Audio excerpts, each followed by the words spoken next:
चले गए।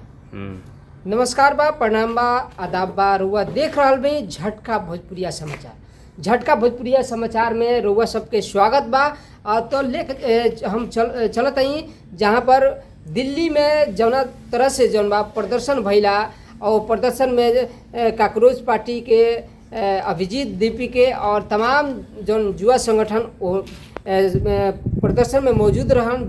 जौना तरह से जो पुलिस द्वारा लाठी बरसावल जात रहे, वो लाठी पुलिस जौन बिया, पुलिस के भी जौन जुआ वर्ग बा वो पिठिया के ओजा पूरा चहटले पवन। और बहुत सारे गोदी मीडिया भी दिखा रहा बा कि पूरा पुलिस के जौन बा पिटाई भी भइल बाटे।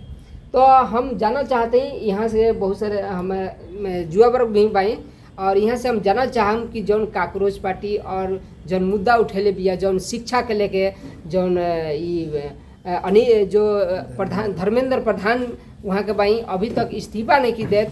तमाम जुआ दिल्ली में प्रदर्शन कहीं अब पूरा बरसात के मौसम रहला, बरसात में भी लाखों के संख्या में मौजूद होके पूरा दिखैनी कि साहस कितना जुआ में होला। जुआ शक्ति बहुत बड़ा शक्ति होला। जुआ जब चाही बना सकता और जब चाही बिगाड़ सकता। तो अभी एकरा अलावे जौन बा अभी पटना में हर जगह जौन बा प्रदर्शन हो रहा बा।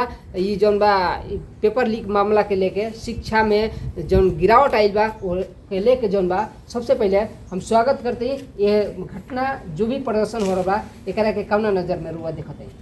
परिचय रुआ हमें ये देखना है कि युवा को पढ़ाने के लिए सबसे पहले मैं मनोहर प्रजापति सिंगर और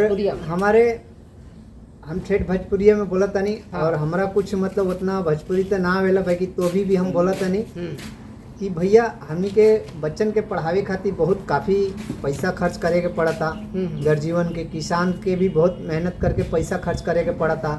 ऐसे कि पेपर जब लीक होखला के बाद में युवा बहुत तरह से परेशान हो जाता रहन। उन्हीं जना के जाके कंपनी में अपना ग्रेजुएशन कैला के बाद में जाके कंपनी में ड्यूटी करे के पड़ा था 8-8 10-10 घंटा 12-12 घंटा। तो ऐसा ना होके के चाहिए। सरकार के सोचे के चाहिए कि 2014 से मोदी सरकार जब से बैठल बिया तब से हमनी के देश तरक्की ना बोल के जीरो लेवल पे आ गुल बा। मतलब रउआ देखा देंगे जड़ जौन बा मोदी जी बाबा। हाँ। तो जब से बीजेपी के सरकार जब बनल बा, एगो हमनी के भोजपुरी में कहावत बरुए कि नाली में कतनो गंदगी में कमल फूल खिल जाई, लेकिन वो गंदगी रही। अच्छा। जब हाथ जब जेकर साफ ना रहेला तो गंदगी में हेलकर का मतलब बा। तो वैसन कमल के हमनी के जरूरत नहीं है धरती पे।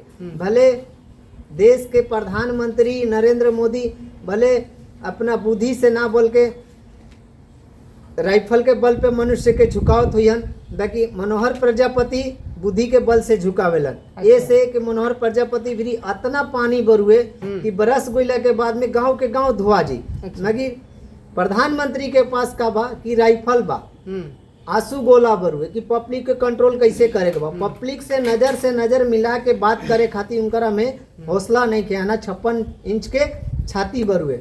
ओके, गुड मॉर्निंग। सुनिए, कहाँ के ऐसा संविधान है कि जौन की लाठी बरसावल जाता पूरा जौन गधा जैसे पिटाला वही तरह से जुआ वर्ग पिटा रहल बन। तो देखिए कब तक ये हमारे केंद्र में जो जितने मेजर बैठे हैं, स्टेट पुलिस में जो कमिश्नर बैठे हैं, एसपी बैठे हैं, उनको संस्कार नहीं दिया गया कि हमारे युवा भी इंडिया के ही हैं और अपने इंडिया के अंदर में ही लड़ाई लड़ रहे हो तो समझो कि भाईचारा नहीं है। तो भाईचारा रहना चाहिए इंडिया में।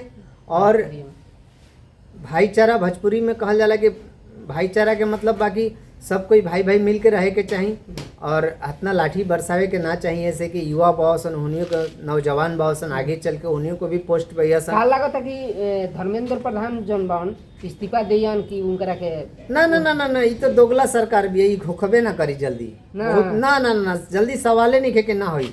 ये कब होई जब कुछ गांव ऐसे मतलब बाढ़ से पूरा मतलब पीड़ित हो जाई, तब जाके जनसंख्या के मात्रा कम होएगा तो वो में मोदी सरकार गिर सकेले। ना तो ऐसे तो ओकरा के गिरावल पॉसिबल नहीं है। ठीक ना। चलिए, जो है अभी हमारे साथ एक और शख्स हैं, इनसे जो है परिचय सबसे पहले लेते हैं। परिचय का बा? हम चंदू यादव। थोड़ा जोर से बोलिए। हम चंदू यादव। हाँ। और सेमरा के निवासी हैं। अच्छा।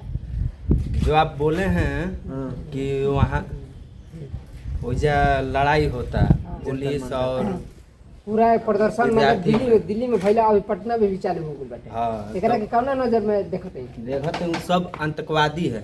कौन है आतंकवादी? पुलिस जितना ड्रेस पहना है सब आतंकवादी है। अच्छा, उसको आतंकवादी ओकरा कहते हैं, मतलब डर नहीं का लागत? ये बताइए उसके बेच पर नाम है कोनो का? बचपन नाम नहीं है? नहीं है, हाँ, तो उनको नहीं है। तो का लागता कि मतलब कि ई सरकार जौन बिया पूरा अपंगू हो गई बिया। आतंकवादी ले के आया है, सब विद्यार्थी को मरवा रहा है। तो ई मतलब कि ई कब तक चली? जब तक चली, थोड़ा बिहार यूपी में करके देखे ना, सब उसका सरकार की बिहार में चलो प्रदर्शन चालू बा, पटना में चालू है तो देखिएगा, जितना उतना लंबा दिन गया ना, यहाँ नहीं चलेगा ना। अच्छा, यहाँ रेलाई या सिलाई सब होता है। मोदी का चाहते कि मोदी के आ धर्मेंद्र प्रधान दोनों इस्तीफा दे दे? इस्तीफा साफा। हाँ, दोनों जना के, एक हाँ, ना? ना सबसे पहले तो नरेंद्र मोदी को देना चाहिए। मतलब जड़ हुए बन का? बस वही है। अच्छा, इतना विद्यार्थी पढ़ने लिखने वाला है, हाँ, पढ़कर सब प्रधानमंत्री का क्या बनेगा, डीएम सीएम, उस पर लाठी चार्ज करवा रहे हैं, वो आतंकवादी के बल पर। आंसू गैस पूरा कोची को पूरा पिठिया वाला पूरा पिठिया के मार रही है। हाँ, तो अंतिम में का युवा वर्ग के संदेश दे रहे हैं? हम यही संदेश कर रहे हैं, हाँ, जितना भी भाई और लोग हैं, दबा कर आंदोलन कीजिए और सरकार को गिरा के रखिए। एकदम गिरा दे हुआ, गिरा दीजिए। मतलब ये मोदी सरकार एकदम हाँ, टूट सही नहीं जाना है। नहीं, ठीक नहीं है, नहीं। युवा वर्ग और तमाम लोग के जौन बा शोषण करती है। शोषण कर। चलिए, ठीक है। हाँ, जौना प्रकार से रुआ देखनी ये वीडियो में कि दूगो युवा वर्ग ये सरकार पूरे भाजपा सरकार पर पूरी तरह से आरोप लगा रहन कि ई जौन बा सरकार के मेन जड़ बा ई नरेंद्र मोदी प्रधानमंत्री जौन के उनके बदौलत पर ई धर्मेंद्र प्रधान जौन शिक्षा मंत्री बन ई उनके साहस पर अभी टिकल बन और ई चाहतन तो अभी जौन बा इनकरा के इस्तीफा दिलवा देतन, लेकिन ई नैखन चाहत। अगर एह तरीके अगर रवैया रहल तो ई आवे वाला समय में जोन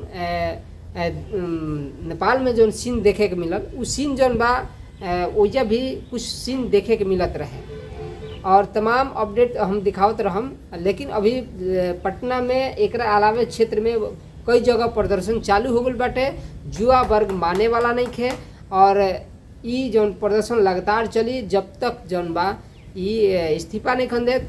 आवे वाला समय ई तो बताई वक्त बताई, लेकिन फिलहाल ये वीडियो में बस इतना ही। हम अगला अपडेट रुआ के दिखाई, तब तक लिए हमरा के विदा कीजिए। धन्यवाद।